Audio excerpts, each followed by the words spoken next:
One of the most numerous sects in the world are the Mormons in the United States. They even have their own state, Utah. Approximately 60% of the population of this state follow this religion. Like many other sects, it is based on Christianity. In the Mormon Church, there is always a living prophet in constant communication with the Lord, as well as living apostles to help lead the church.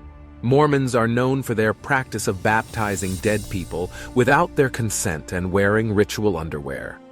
They refuse to consume tea and coffee, considering these to be forbidden beverages. Their beliefs are unique. They believe that the Garden of Eden was physically located in what is now the United States. According to the Mormon faith, every devout and pious follower will become a god after death. Our video presents 10 interesting facts about this Mormon sect. We will be glad if you watch it and learn more about the Mormon religion. The story of any new religion almost always begins with the life story of its creator, and this sect is no exception. This religion appeared in the 19th century, a century rich in new religious movements, especially in the United States. At this time, Jehovah's Witnesses, Seventh-day Adventists, and many others appeared, united by the belief in the coming of the biblical end of the world and the second coming of Christ, which was also believed by the Mormons. The founder of this sect is Joseph Smith, an American born in 1805. His family was Christian but rarely attended church, and sometimes practiced magic. Many family members claimed to receive visions from God. As a teenager, Joseph also practiced witchcraft. He practiced vinesmithing. This is the so-called pseudo-scientific or even magical method of finding underground water sources.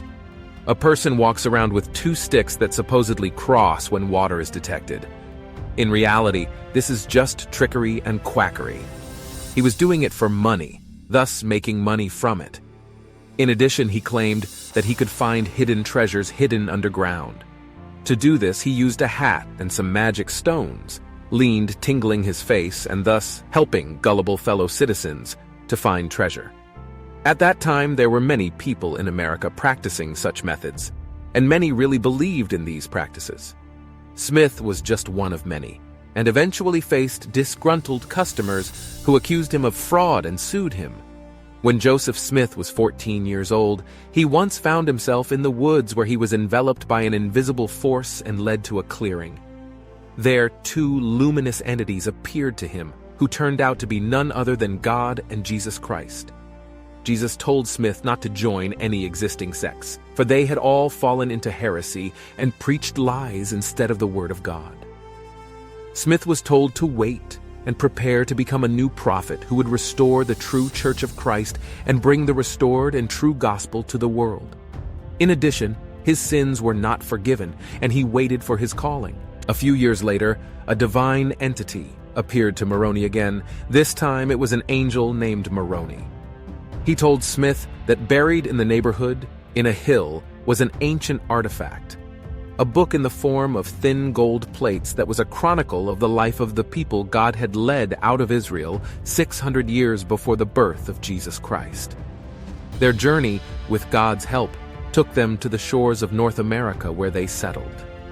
The angel Moroni was the last of the prophets of that nation, who buried the golden plates in the form of a book in one of the hills to make them available to the people in the last days. Smith was told that he was to translate the contents of these plates and present them in the form of a paper book. However, he was not allowed to accomplish this task immediately. Smith was to return to the hill every year and receive new knowledge from the angel Moroni. This continued for 4 years, after which Smith was instructed to find a trustworthy person to dig up the plates with him. The trustworthy person was his wife Emma. Together they traveled to the location indicated by the angel and uncovered the plates you see on the screen. The golden plates were never shown to the general public, as they were soon taken to heaven. Along with the plates, they also found 2 magical stones, the Urim and Thummim. These stones were meant to translate text from the ancient language into English. Smith and his assistants began to translate the contents of the gold plates. The translation was completed, but then the first 116 pages of the manuscript disappeared. Smith was devastated, and he confessed this to God. God punished him and took the plates away, but then returned them to him without the translation stones. To continue the translation, Smith found another magic stone without a setting and continued the work. At the end of the translation work, Smith no longer needed to use the stones. The information was transmitted to him directly from God. The gold plates were never to be in the same room with Smith, for all information about its contents was given to him directly from God. Eventually, the translation of the book was called the Book of Mormon. According to the text of this book, Mormon was an ancient prophet who wrote the text on these gold plates. The Book of Mormon is about chronicling the lives of his people who were driven out of Israel to America. Mormon gave the chronicle to his son Moroni, who buried the plates in a hill. Moroni later appeared to Smith in the form of an angel and told him about them. The Book of Mormon, in its structure, resembles the Bible, written in similar dry language and broken down into verses and chapters. There are many historical errors and internal contradictions. For example, it claims that there were elephants, horses, steel, and silk in America, although it is known that there were never elephants in America, and horses, steel, and silk were brought there only with the arrival of Europeans.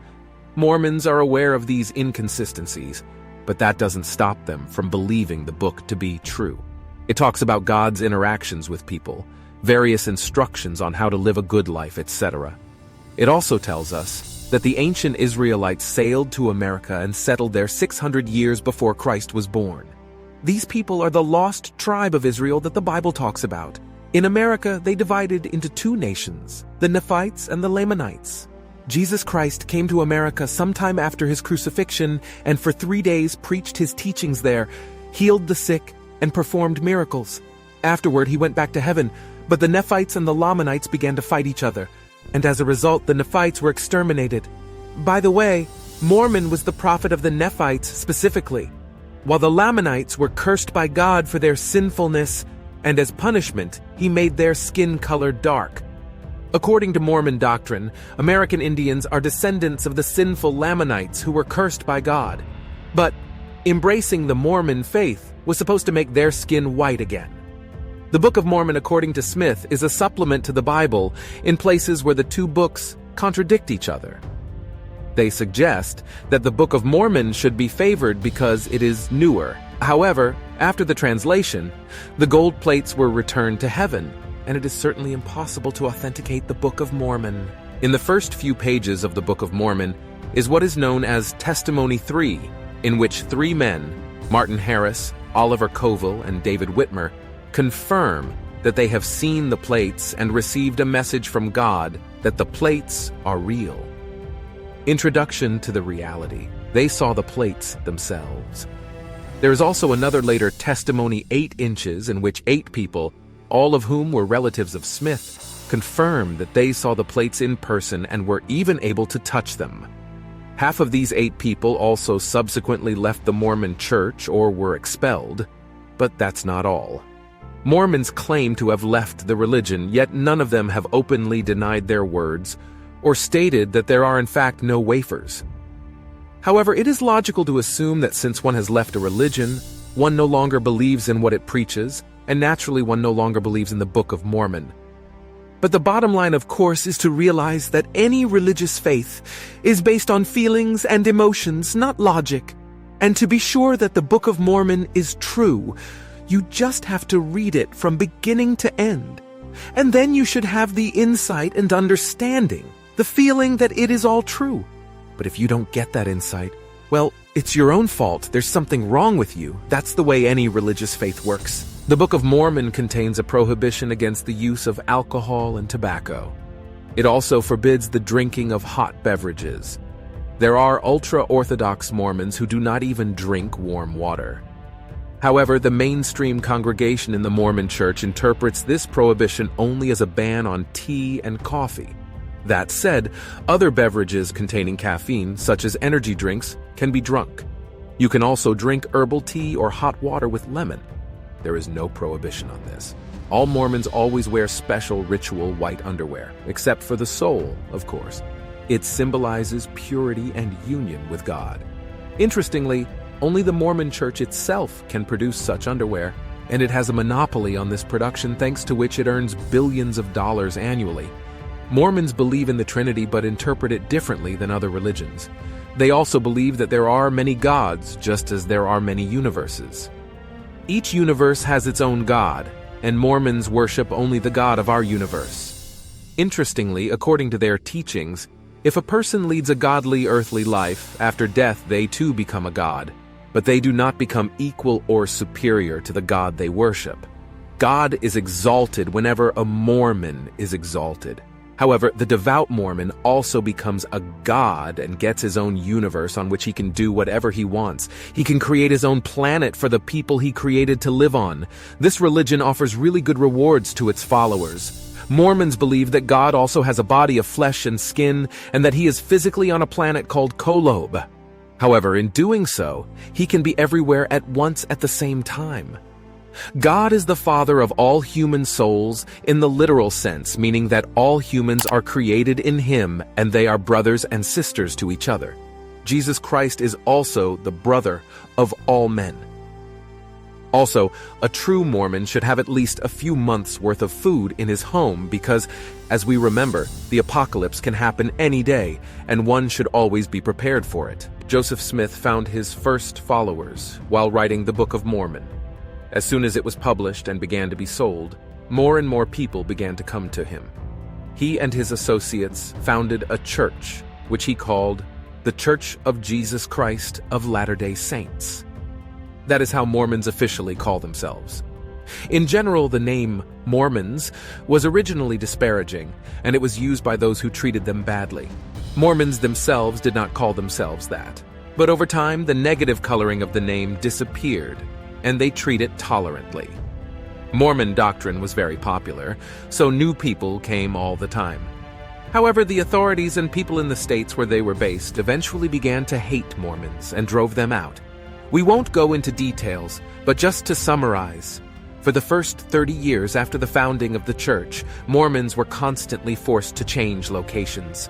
They all moved frequently from one American state to another, traveling thousands of miles on foot with their utensils.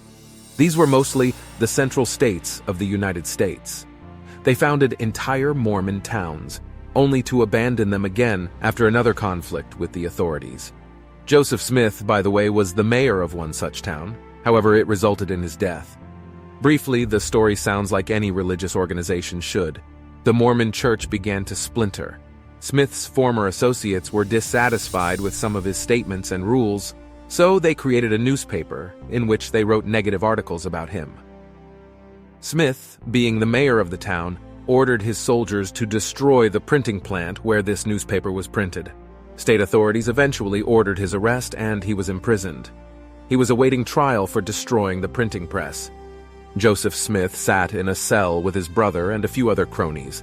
But one day an angry mob, hating Smith and Mormons, broke into the jail and shot him and his brother.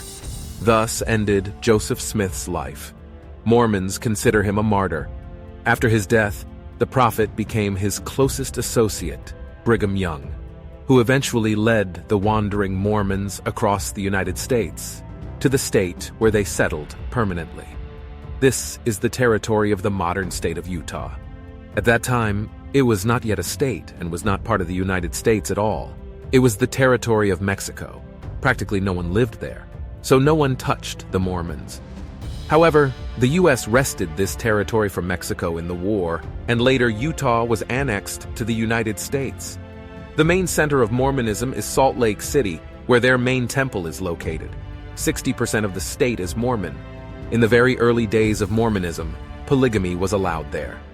Joseph Smith was at one point instructed by God that polygamy was good because he needed to have as many children as possible, and that being married to more godly women would increase his spiritual level. But not all Mormons liked the idea. Smith's first wife, Emma, never accepted her husband's polygamy. Smith had dozens of wives of various ages. Not all, by the way, were in sexual relationships with him. Some marriages were spiritual, such as those to very old women or girls. It was the polygamy clause that created the first serious schism in the church. A group of Mormons emerged and separated from the mainstream. The American federal authorities were strongly opposed to polygamy and put a lot of pressure on the Mormons. After Smith's death, when the Mormons settled in Utah, it was not yet a state, but very much wanted to become one. In order to become a state, polygamy had to be abolished, which the Mormon Church did. Existing marriages were of course not dissolved, just new polygamous marriages were forbidden. This happened at the end of the 19th century, but even now there are a small number in remote areas of reality of Mormon congregations separate from the mainstream church, living far from the rest of the world and practicing polygamous marriages. They call themselves Mormon fundamentalists. Their women wear vintage-style dresses like this. Of course, these marriages are not performed at the state level because that's impossible. These marriages are performed in the church. These are big Mormon families with lots of kids living on ranches. These families often have dozens of children, and one man can have more than 10 wives. The mainstream Mormon church considers them apostates. Mormons baptize dead people. Perhaps all more or less famous people have been baptized: American presidents, Napoleon, Russian czars, and even Hitler now. However, the church has changed the rules for baptizing the dead. It is possible to baptize only those dead people whose relatives give their consent to it. In this case, according to the teachings of the church, if some dead person is baptized according to Mormon customs, it does not force him to become a Mormon against his will in the other world. It simply gives him the opportunity to choose the right path and go to heaven. But Mormons believe that the deceased person understands that Mormonism is the truth, and therefore always accepts baptism so that he can then go to heaven. By the way, Mormons have as many as 3 different levels of heaven: for devout Mormons, for other devout Christians who are not Mormons, and for everyone else. Naturally, heaven is best for Mormons, since that is where you can reach the maximum level and become a god from there. Unlike most other religions, which believe that gods have only actively communicated with humans in the past, Mormons believe that God is constantly sending new revelations and information to his children. He does this through a prophet. Joseph Smith was a prophet. After his death, Brigham Young was a prophet. And after his death, another man was a prophet. And so it goes on until today. In the Church of Latter-day Saints, there is not only a prophet, but also apostles. It is from among them that a new prophet is chosen each time after the death of the previous prophet. The apostles are those who were previously in the Mormon clergy. They have a complex system of all sorts of structures, dioceses, councils, and so on. We will not go into this in depth. The current prophet's name is Russell Nelson, and he delivers new divine revelations to the Mormons every year, just like all his predecessors. If there are any contradictions in the Book of Mormon or the Bible, God, through the prophet, clarifies and explains how to live. For example, relatively recently, the prophet stated that the ban on hot drinks only applies to coffee and tea, but the ban does not apply to hot water with lemon or herbal teas. And before that, in the 1970s, the prophet proclaimed that black people could also enter the Mormon clergy, since they had previously been forbidden to do so. By the way, when Mormonism first appeared, black people were not accepted into this religion at all, since racism was practically in their church ideology. So dogma in the Mormon Church can change and be updated. A new version of laws comes from God, depending on the need and situation in the world. Jesus Christ said in the Bible that there would be many false prophets after him, but he did not say there would be no true prophets. This is how the Mormons interpret the Bible. By the way, after another doctrinal change, the church still won't admit that any previous doctrine was wrong. It is wrong now, but it used to be right for the people of the time. People and society change, so doctrine changes. The Book of Mormon is not the only Mormon holy book, although it is the most important. Along with the Bible, there is a book called The Precious Pearl. It too was written by Joseph Smith, but much later than the Book of Mormon. It consists of his commentaries on the Bible as well as his own translations of some parts of the Bible. But the most interesting part of the gem is the so-called Book of Abraham. Smith claimed that he once met a traveling collector of Egyptian treasures and bought an ancient Egyptian papyrus from him. He then began translating it and discovered that this papyrus was written by Abraham, the same biblical character who is honored in both Christianity and Islam. It is the veneration of Abraham that makes these religions Abrahamic. The papyrus told the story of the creation of our world and many other interesting things. However, it later turned out that most of the papyrus fragments survived, and it was translated by Egyptology scholars. It turned out that the papyrus was not actually written by Abraham and did not say anything about the creation of the world. It was a list of funerary prayers for ancient Egyptian burial ceremonies. The Mormon Church quickly found something to respond to this. They argued that the papyrus simply gave Smith a connection to God that allowed him to receive knowledge directly. That is, he didn't have to look at the papyrus itself to translate it. Therefore, this cannot in any way disprove the truth of the texts Smith wrote. There are currently over 16 million Mormons in the world. Most of them live, of course, in the United States, but there are also many in other countries. This number, by the way, is greater than the number of followers of Judaism worldwide. Among the Mormons, there are also famous people such as actors Ryan Gosling and Paul Walker from Fast and Furious, as well as singer Christina Aguilera. She grew up in a Mormon family, but does not practice the religion herself.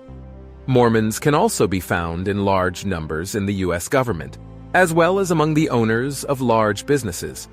For example, Mormons own the international hotel chain Marriott. Write in the comments if you have ever been tried to be dragged into a cult. If yes, tell us about it.